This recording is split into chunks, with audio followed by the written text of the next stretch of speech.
It was the kind of evening that always seemed perfect. The soft glow of the kitchen lights reflected off the polished countertops, casting a gentle light on the family gathered around the table. The kids, Lily and James, were animated as usual, talking over each other about their day at school, their voices rising and falling in a natural rhythm of childhood excitement. Daniel, sitting at the head of the table, smiled and laughed along with them, though his gaze occasionally drifted to Susan, sitting quietly across from him. Susan had always been the heart of the home, the one who kept everything running smoothly, the mother who cared deeply for her children, and the wife who was supportive and loving. Or so it seemed. Tonight, however, there was something different about her, something Daniel couldn't quite put his finger on. She was there physically, but emotionally? It was as if a wall had quietly but firmly gone up between them. She smiled faintly when the kids told a joke, but her eyes, those familiar warm eyes, seemed distant. Susan had always been the one to keep the energy high at the table, but tonight her presence felt muted. "Mom, you're not listening. We found a turtle by the pond today." Lily giggled, nudging Susan's arm. Susan blinked and turned to her, the briefest flicker of surprise crossing her face before she smiled. "Oh, I'm sorry, sweetheart. A turtle? That sounds fun." But it wasn't enough. Daniel noticed the hesitation in her voice, the way her smile didn't quite reach her eyes. He didn't know what it was. Maybe it was the stress of her daily routine catching up with her, or maybe she was just tired. But deep down, Daniel felt a gnawing sensation, a sense that something was amiss. He pushed the thought aside. After all, they had been together for so long, and they had built this life together. A life filled with moments just like this, seemingly perfect. But this night, something felt different. The conversation around the table continued to flow, but Daniel's mind began to wander. He glanced at Susan again, watching her as she absent-mindedly stirred her soup. There was a distance there that hadn't been there before. Her fingers, usually so quick to engage with the world around her, now moved slowly, almost without purpose. Daniel's gaze softened for a moment as he considered the possibility that maybe this was just another phase. Maybe she was stressed. They both had their moments, didn't they? "Mom, can I stay up late tonight to finish my book?" James asked, his face full of enthusiasm. Susan nodded automatically, her voice soft. "Of course, honey." It wasn't her response that bothered Daniel, it was the way she said it, like she was on autopilot. There was no energy, no genuine interest in the conversation. As the evening wore on, Daniel found himself watching her more closely. Was this what it felt like? The quiet shift, the change in tone, the subtle absence that grew between them. He didn't want to jump to conclusions, but something inside of him stirred with the suspicion that there was more to it. As the kids headed upstairs to get ready for bed, Daniel remained at the table, still lost in thought. Susan stood to clear the dishes, moving with practiced efficiency. The years they had spent together played out in his mind, the laughter, the shared moments of joy, the feeling that they had everything they needed. But tonight something was different. "Susan," Daniel said, his voice quiet, almost tentative. She turned to him, her eyes a little distant as though she had been caught off guard. "Yes?" He swallowed, unsure of how to ask what was forming in his mind. "Is everything all right? You seem off tonight?"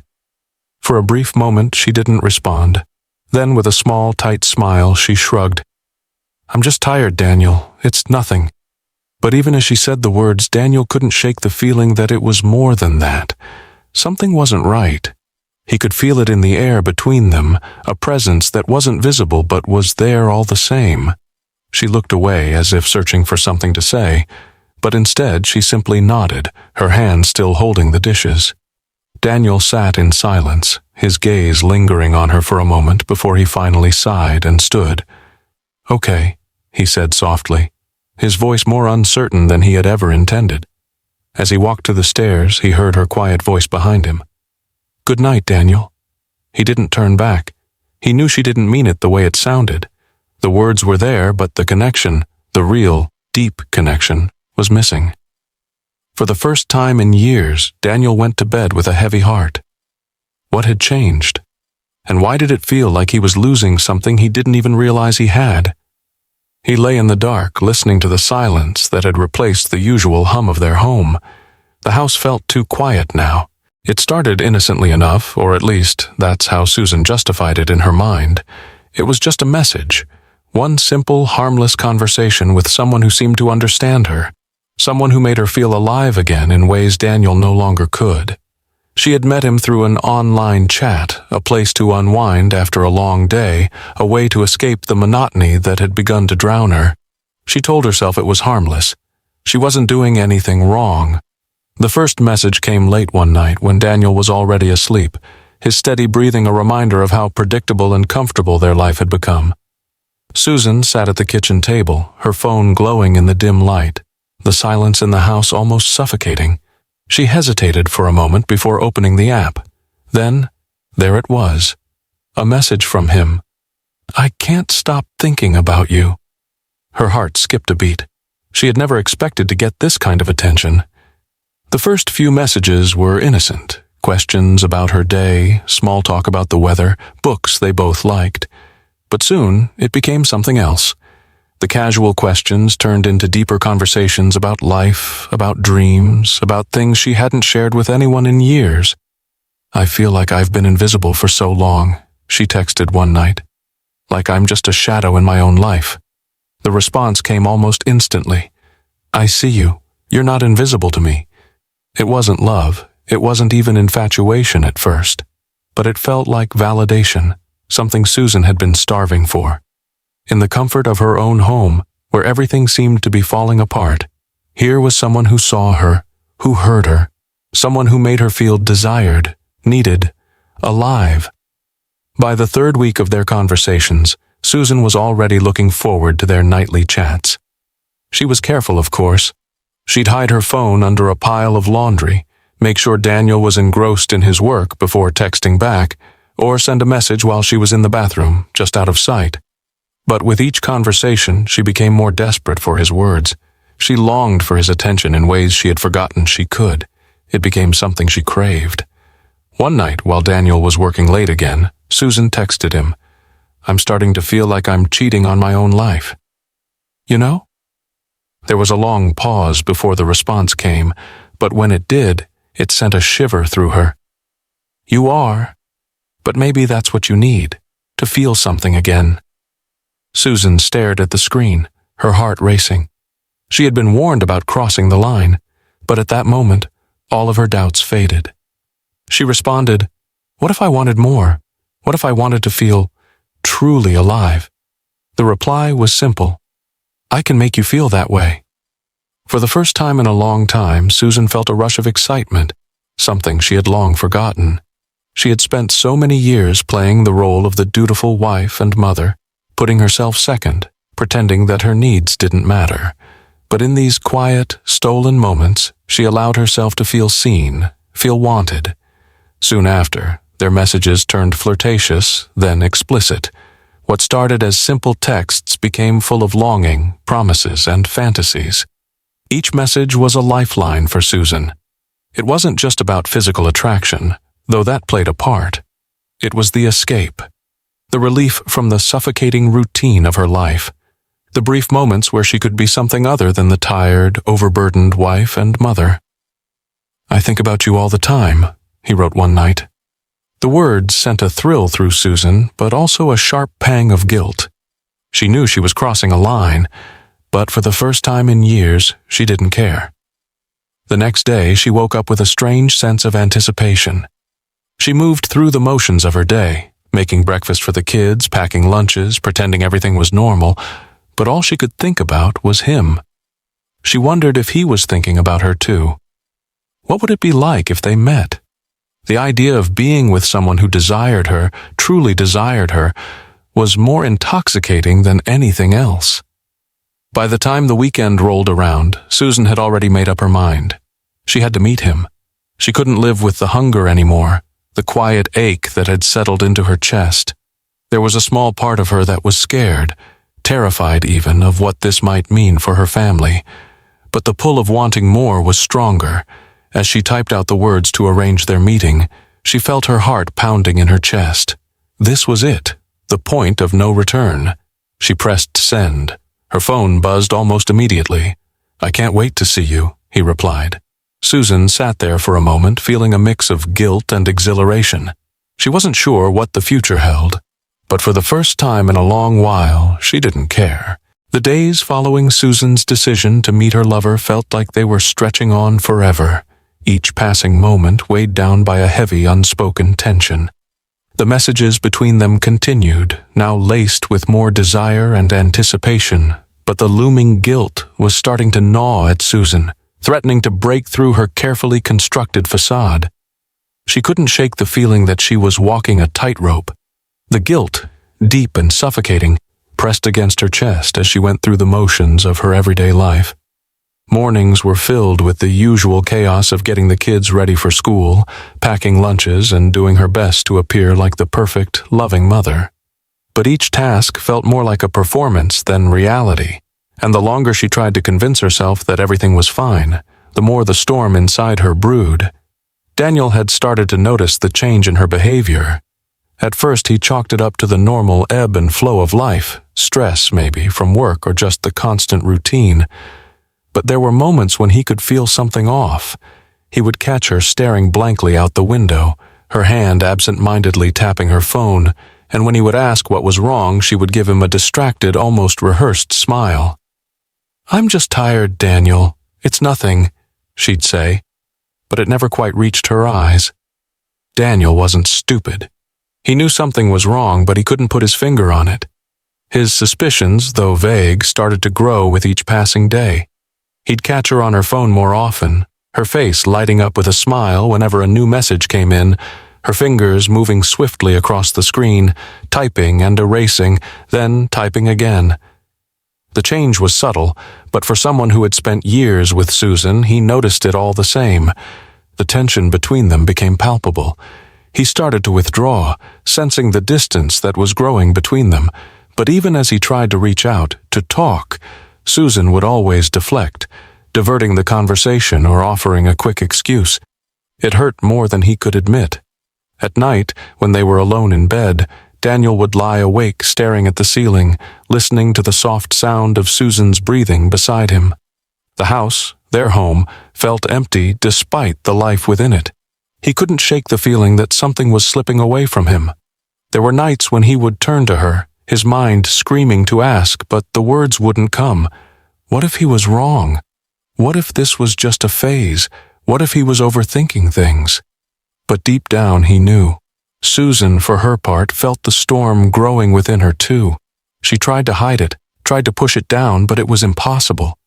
Every time she saw Daniel's face, trying to reach her, she felt an overwhelming guilt, and the pull of the affair, the dangerous thrill of it, made her feel alive in a way she hadn't felt in years. The man on the other side of her phone wasn't just a lover. He was a new life, an escape from the chains of responsibility, from the daily grind of motherhood and marriage. He made her feel seen in a way that Daniel no longer did. Her mind raced constantly, torn between two worlds, the one she had built with Daniel and the one she had begun to build with her lover. She had promised herself she would never act on these feelings, that it was all just fantasy. But every time she saw her lover's name light up on her phone, that fantasy felt closer to reality. One evening, after a particularly quiet dinner, Daniel reached across the table and gently took Susan's hand. She stiffened slightly at his touch, but then she relaxed, pretending everything was fine. He looked at her, his eyes searching hers for something, anything.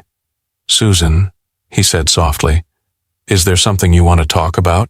You've seemed distant lately." Her heart raced. The words were too much, too soon. She pulled her hand away gently, offering him a strained smile. "I'm fine, Daniel, really." But even as she said it, she knew it wasn't true. Daniel didn't press further, but the sadness in his eyes lingered, and it stung her more than she cared to admit. She knew he could see through her, knew that the cracks in their marriage were becoming harder to ignore, but she wasn't ready to confront that yet. She wasn't ready to face what she was doing, what she was about to do. That night she lay beside him, her back to him as she stared into the darkness. She could feel his warmth, the familiar rhythm of his breathing, and yet the distance between them felt like an abyss. Her phone buzzed on the nightstand, and she reached for it almost instinctively. A message from him. Her heart skipped a beat. "I can't wait to see you." For a brief, fleeting moment, Susan felt a sense of exhilaration. This was it. This was the freedom she had been yearning for. Her fingers hovered over the keys, ready to respond, but then she paused. She thought of Daniel. She thought of the life she had, the family they had built. Could she really throw it all away? The buzzing of her phone continued, each message a tug in a direction she knew she shouldn't go. Finally, she replied, her fingers trembling. Soon. It was the quiet hum of the house that made Daniel uneasy as he sat on the couch, the glow of the television flickering in front of him. The children were in bed, the day's chaos finally over, and yet Susan was still nowhere to be found. She had disappeared into the kitchen hours ago, pretending to clean up, but something about the way she had been acting lately set him on edge. He'd been trying to push his growing suspicions to the back of his mind, but they gnawed at him relentlessly. Her phone, always by her side, had become a silent partner in her life. Whenever he asked her who she was texting, the answers were always vague, distant.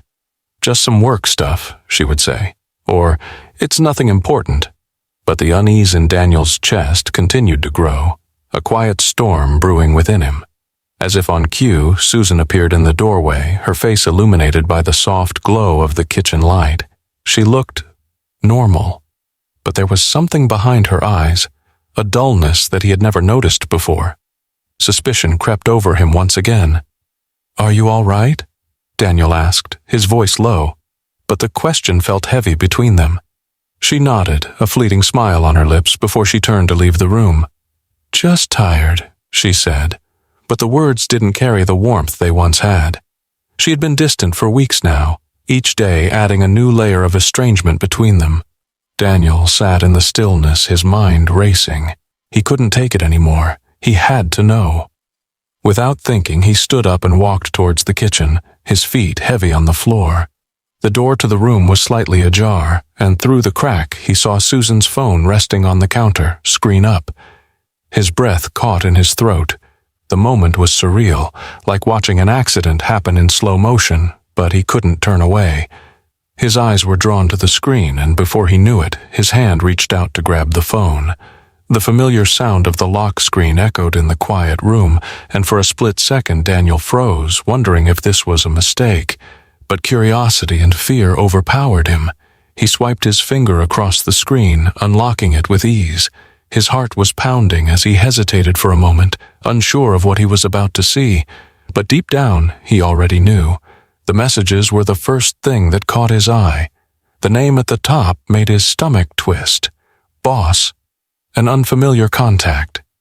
Daniel's mind raced as his fingers trembled over the phone. He scrolled through the conversation, and as the words on the screen grew clearer, his heart sank lower with each line.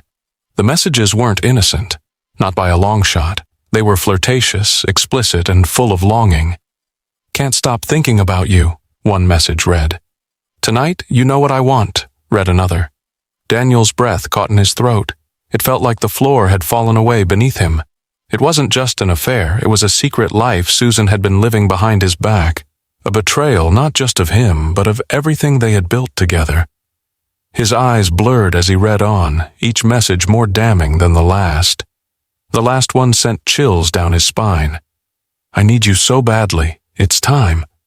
His hands shook as he closed the phone. He stood there in the dim light of the kitchen, his mind swirling with a mixture of rage and disbelief. His chest ached, the realization of her betrayal overwhelming every other emotion. He had suspected something, yes, but to see it laid out before him, so raw, so clear, it hit him with the force of a physical blow. His thoughts were a whirlwind as he walked back to the living room, the phone clenched in his hand. His legs felt like they might give way beneath him. How could she? How could Susan, the woman he had loved for so many years, the mother of his children, betray him like this? A sharp, hollow ache took over his chest as the weight of it all settled in. He felt so many things, anger, hurt, humiliation, but guilt was the one emotion that lingered the longest. Was this his fault? Had he been so blind to her needs, to the distance growing between them? Had he failed her in some way? As his mind spiraled, he heard the soft sound of footsteps behind him. Susan was standing in the doorway, watching him. Her face was unreadable, but the coldness in her eyes told him everything he needed to know. "Daniel," she said, her voice barely above a whisper. He didn't answer. He couldn't. He didn't know what to say. He couldn't bring himself to look at her, but the phone was still in his hand, and he knew what was coming next. She took a step forward, her face hardening as she crossed the room to him. The truth was out now. "Susan," he finally said, his voice hoarse. "What the hell is this?" Her expression didn't change, but something flickered in her eyes, an emotion he couldn't quite place. "It's not what you think, Daniel," she said quickly, but the words came out almost too defensively. It was like she had rehearsed this moment in her mind, prepared for it, but it didn't feel real. He shook his head, too hurt to speak. "I can't believe you," he muttered, backing away from her. "How long, Susan? How long has this been going on?" She opened her mouth, but no words came. The silence between them stretched out, filled with nothing but the heavy, suffocating weight of betrayal. Susan stood in the middle of the living room, the silence between her and Daniel suffocating, thick with the weight of betrayal. The phone still rested on the couch between them, a constant reminder of the lies she had spun and the web she had woven around them both. She couldn't look at him, not without feeling the crushing weight of the shame she had tried to ignore for so long.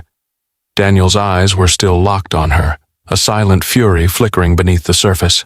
His breath was shallow, his face flushed with anger, and his fists clenched at his sides. "How long, Susan?" His voice was hoarse, almost a whisper, but the coldness in it made her shiver. "How long has this been going on?"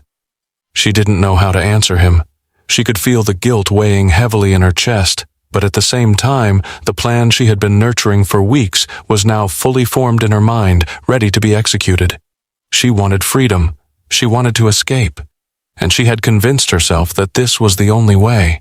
Her mind flashed back to the messages, the late-night chats, the promises from her lover. "It will be worth it," he had told her. "You just have to take that first step." The escape she had dreamed about, the chance to break free from a marriage that had grown cold, was finally within reach. Susan took a deep breath, the silence between them stretching longer than she could stand. Finally she spoke. "It's been happening for months now, Daniel. I didn't want to hurt you, but I don't know how to keep pretending anymore." Her voice was barely above a whisper, but the words stung like acid. Daniel's face hardened. "Pretending?" He stepped closer, his chest rising and falling with each labored breath. "So everything we've built, our life, our family, our children, none of that mattered to you?" His words hung in the air, sharp and bitter. "I never wanted this to happen," Susan said, her voice trembling with a mix of guilt and something else. Relief. She had said it out loud. Now there was no turning back. "I was lonely, Daniel, and when he came into my life, he made me feel something again, something I haven't felt in years." She bit her lip, hating herself even more for admitting it. Daniel's hands shook, his anger growing, but he was still holding back. She could see it in his eyes. He was on the edge of losing control. "You betrayed me, Susan. You betrayed our children. You don't deserve any of this. You don't deserve this family." The words hit her like a slap, but they weren't enough to make her feel remorse. Instead, they fueled the cold resolve in her heart, the determination to carry through with the plan she had already set in motion. "I know you hate me," Susan said quietly, her voice distant. "I felt it for months, but I had to do this. I've been living a lie, Daniel, a lie I can't keep up anymore." Daniel's face twisted with disbelief. "And what about us? What about everything we've shared?" Susan took a deep breath, fighting the tears that threatened to spill. She had to stay calm. She had to see this through. "I don't want to be here anymore," she whispered, almost to herself. "I'm suffocating in this life. I need something else." For a moment, Daniel just stared at her, his face slack with shock. It was as if the man he had once known, the woman he had loved, had disappeared into thin air. What remained was a stranger, someone capable of unimaginable cruelty. "You think this is the answer?" Daniel's voice was cold now, stripped of all warmth. You think running away from this marriage is going to fix everything? You'll destroy everything we've built." Susan didn't respond. There was nothing more to say. Her mind was already made up, the final pieces of the plan falling into place. She had done the math. She had looked at the insurance policies, the life savings, and she had thought about it all, again and again. This wasn't just about the affair. This was about her freedom, about escaping a life that had become a prison, and there was only one way out. The plan had been simple at first. Set the fire, make it look like an accident. She had already spoken to her lover about it. He was on board. The insurance money would be more than enough to start over, to leave behind the life she had been so deeply trapped in. But now, as she stood there, staring at Daniel, the weight of her decisions hit her in a way it hadn't before. Was she really prepared to burn her life to the ground? Was she ready to watch it all go up in flames? The thought of her children, of Lily and James, crossed her mind briefly, but she pushed it aside. She couldn't afford to feel that now. She couldn't let emotions cloud her resolve. Daniel's words still hung in the air, but they no longer had the same effect on her. She had already chosen. "I'm sorry, Daniel, but I can't go back." Daniel opened his mouth to speak, but no words came out. His expression was a mixture of disbelief and devastation as he looked at her, truly seeing her for the first time in a long time. "I have to do this," Susan said, her voice barely audible, but there was a sense of finality in it. She turned her back on him, walking away with slow, measured steps. Her heart was pounding in her chest, but she didn't falter. She couldn't. Not now. The plan was already in motion. There was no going back. The night was unnervingly still. Susan sat in the dark kitchen, her hands trembling as she adjusted the lock on the cabinet. The final pieces of her plan had fallen into place. The gasoline was hidden in the garage, carefully tucked away in a container she had bought weeks ago. The matches were in her pocket. Everything was ready. Her heart pounded in her chest as she stared out the window. It was almost time. The fire would be the key to her escape, her way out of a life she could no longer bear. She told herself that once it was done, she could finally live, free of the weight of her marriage, free of Daniel. She could be with him, her lover, and start anew. The vision of their life together filled her with a mix of excitement and terror, but there was still one thing that lingered in the back of her mind. Her children, Lily and James. They were upstairs, asleep, blissfully unaware of the chaos unfolding downstairs. The guilt washed over her again, but she pushed it away. She had to do this. She couldn't turn back now. She heard the faint sound of Daniel's footsteps from upstairs. He was in the bathroom, probably getting ready for bed, just like every other night. Everything felt normal, like nothing was wrong, and that terrified her. She felt like she was living in two realities at once, the reality she had with Daniel and the reality she was about to create with her lover. She had to cross the line tonight, and there was no turning back. Her phone buzzed on the counter, snapping her out of her thoughts. A message. "Are you ready?" it read. The name at the top flashed in her mind. Boss. She felt a rush of excitement, but also a sharp pang of fear. She quickly typed her response, her fingers shaking as she did. "It's done. I'll make sure it looks like an accident." She hit send and set the phone down, looking around the kitchen one last time. The fire was about to begin, and there was no turning back. The guilt had faded for now, replaced by a cold determination. She stood up, the room spinning slightly as she grabbed her coat. Her movements were slow, methodical. She had planned this moment for weeks, and now it was time to execute it. She walked to the garage, the door creaking slightly as she opened it. The smell of gasoline hit her immediately. It was suffocating, but she didn't care. She poured it carefully, knowing exactly where to place it, near the back of the house, close enough to spread but not too close to the gas line. It had to look like an accident, like a fire that started in the wrong place in the wrong moment. As she finished, she stepped back and turned off the light. The silence around her seemed to close in, and her heart raced in her chest. This was it. The moment she had been waiting for was here. She took one last breath, glancing toward the house before lighting the match. The flame flickered for a moment in the dark, casting a brief light over her face. She held her breath, then tossed it into the gasoline. The fire took hold almost instantly. She stepped back quickly, the crackling flames sending a rush of heat toward her. She watched for a moment, a strange sense of satisfaction filling her chest as the fire began to spread. The house would burn, and soon Daniel would be gone. Everything would be different. She could finally be free.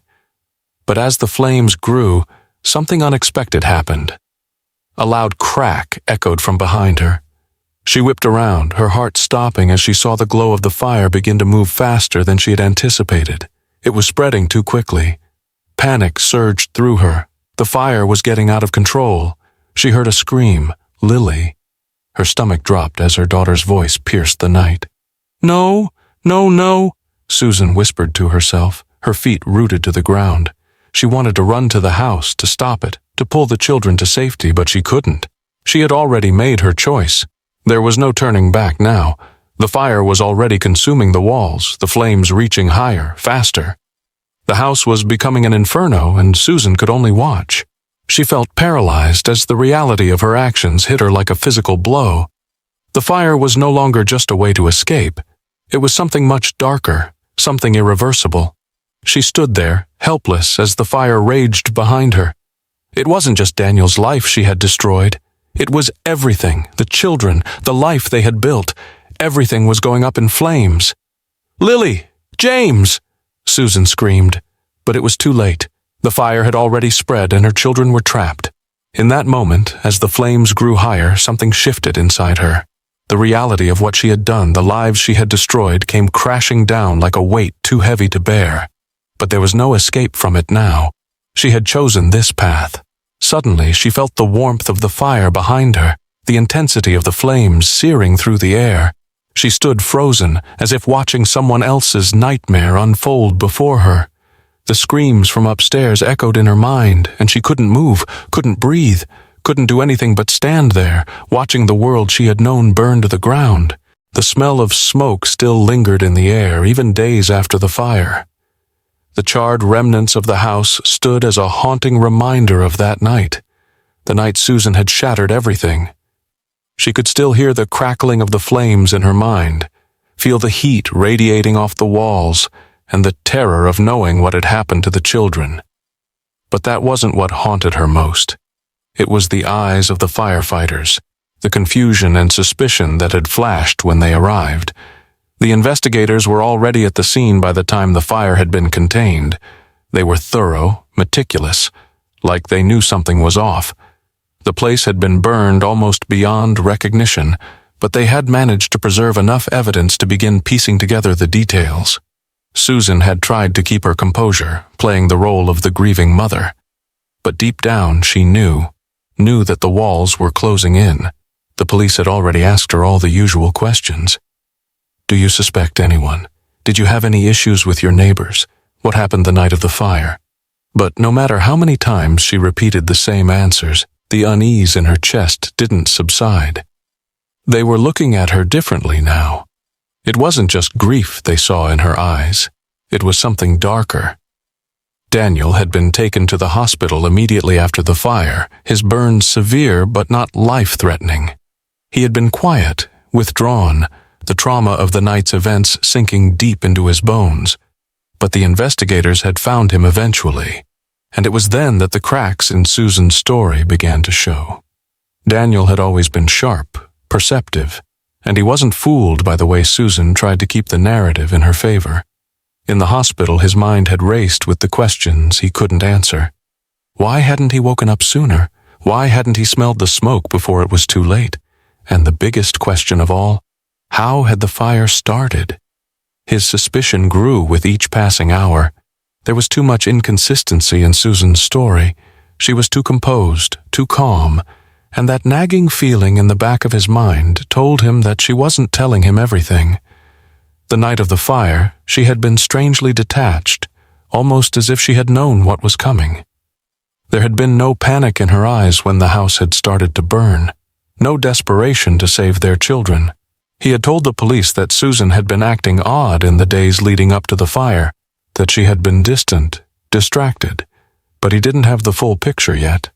Not until he saw the police questioning Susan, As he watched from his hospital bed, he noticed the way they spoke to her. Too kindly, too softly, as if they were afraid to push her too far. It made his blood boil. They didn't know. They didn't know what she had done. But he did. Daniel had already started his own investigation, even before the police arrived. He'd combed through Susan's belongings while she was away. The emails, the phone calls. The evidence he found confirmed what he had feared for so long. Susan's affair wasn't just an escape. It was the beginning of her plan, and that plan had led to the fire. The investigators hadn't found the accelerant at first, but Daniel had. As soon as he learned that the fire had spread in ways it shouldn't have, he knew it wasn't an accident. The burn patterns, the way the flames had moved so quickly, it was all wrong. And once the forensic experts confirmed the presence of gasoline, everything fell into place.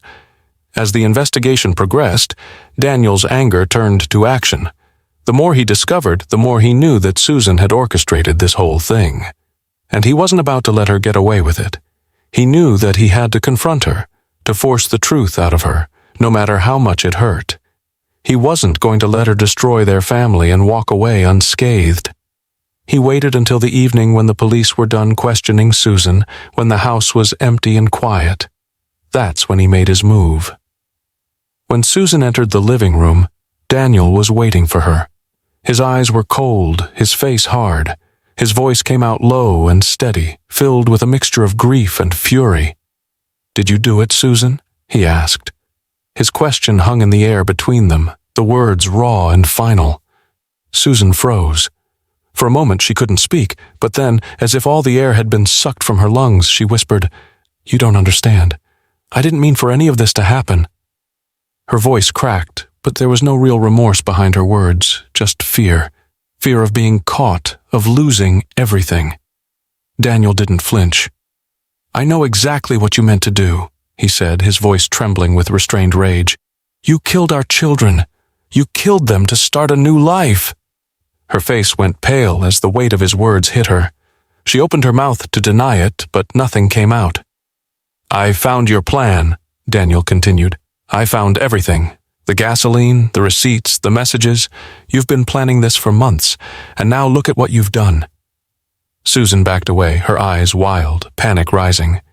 "No, Daniel, you don't. I know, Susan, I know everything."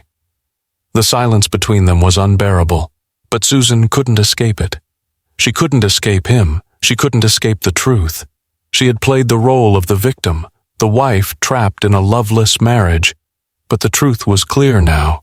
She was the one who had burned everything to the ground, her family, her children, her life. And now Daniel was coming for justice. The courtroom was silent, the tension palpable as the trial reached its final stages. The weight of the past months had finally led them here. Susan, once the woman he had loved, now sitting in front of him as a criminal. Daniel couldn't look at her. The woman in the defendant's seat was a stranger. He wanted to believe she was still the woman he married, the mother of their children, but the truth had ripped that image away. Susan had tried to maintain her composure through the proceedings, but her stoic facade cracked during the testimony. Every word Daniel spoke, every accusation he made seemed to chip away at her, revealing the cracks in her carefully constructed lies. The jury had listened intently to the testimony of the investigators, the forensic evidence, the messages that had sealed her fate, and now it was Daniel's turn to stand before the court and speak his truth. Daniel's heart pounded in his chest as he stood to face the room. His hands were clammy, his stomach twisted with dread, but he couldn't back down. He had spent years of his life with Susan, and now, with everything on the line, he would speak the truth, no matter how much it hurt. He cleared his throat before speaking, his voice shaky but firm. "I loved my wife," he began, his gaze briefly flicking to Susan, who sat with her eyes lowered. "We built a life together, a family, and for a long time I thought we were happy, but the truth is, I didn't see the person she was becoming." He paused, the weight of his words sinking in. The room was silent, the only sound being his voice, raw with emotion. "I didn't know she was capable of this. The betrayal, the planning, the lies. It's all too much to comprehend. But what hurts the most is the fact that she killed our children. Our children are dead because of her choices." His voice cracked at the end of the sentence, but he pushed through, determined to finish. "I know what it's like to live with regret, but I don't know how to live with this. What she did, what she took from me, there's no going back from that." Susan's head remained lowered throughout Daniel's testimony, her eyes fixed on her hands. She had no defense, no excuses left. The evidence was undeniable. Her lover's testimony had sealed her fate, the phone records, the forensic analysis of the gasoline. There was nowhere to hide. The prosecutor had painted a damning picture of her actions, the premeditation, the cruelty. The case was airtight. But as the trial reached its conclusion, Susan was given the chance to speak in her own defense. The room fell silent again as she stood, her voice steady but filled with the weight of everything she had done. "I didn't mean for any of this to happen," she said quietly. "I wasn't thinking clearly. I was desperate. I was lost. I never wanted to hurt anyone. But I did. And now I have to live with that. I destroyed my family, and there's nothing I can say that will change that." She paused, her eyes scanning the room but avoiding Daniel's. "I made a terrible mistake, and I'm sorry. But I know that doesn't matter. I know that nothing I say can bring them back." There was a finality in her words, a resignation that rang hollow. The courtroom was still, the air thick with the heaviness of her confession, but it felt like too little, too late. Susan had destroyed everything, and now the consequences were crashing down on her. The judge called for a short recess before the final verdict. Daniel sat in his seat, his face pale, his eyes distant. He had already lost everything, his children, his marriage, his trust in the woman he had once loved. There was nothing left but justice, and the thought of it offered him little comfort. The recess felt like an eternity. When the judge returned to deliver the verdict, the weight of the moment hung in the air. Everyone in the room waited for the final decision, the conclusion that would put an end to this chapter of their lives. "Susan Miller," the judge began, his voice cold and unwavering, "you have been found guilty of murder in the first degree, as well as the premeditated arson that led to the deaths of your children. You have been sentenced to life imprisonment without the possibility of parole." Susan's face remained blank, but there was a flicker of something, relief, regret, or perhaps just resignation. Daniel couldn't bring himself to look at her as the sentence was delivered. It didn't matter. Nothing mattered anymore. The damage had been done. As the courtroom erupted in murmurs, Daniel stood up, his body moving on its own. He walked to the door, the weight of the last few months settling heavily on his shoulders. He didn't look back. There was nothing to look back to. The world he had known was gone, and nothing could ever bring it back. As he left the courtroom, he stepped into the harsh light of the real world, the coldness of the winter air biting at his skin. He had survived. He had gotten justice, but it felt hollow. Nothing would bring his children back. Nothing would undo the destruction Susan had caused. But as he stepped forward into the unknown, one thing was certain. He would rebuild. He would heal, piece by piece, day by day, and eventually he would find peace. But not today. Today he was still broken. What do you think of Susan's actions? Share your thoughts in the comments below. On a scale from 0 to 10, what's your score for this shocking story? Don't forget to subscribe to the channel and turn on notifications to follow all our gripping tales. And if you're in the mood for more heartwarming stories, click here on the end screen to check out more.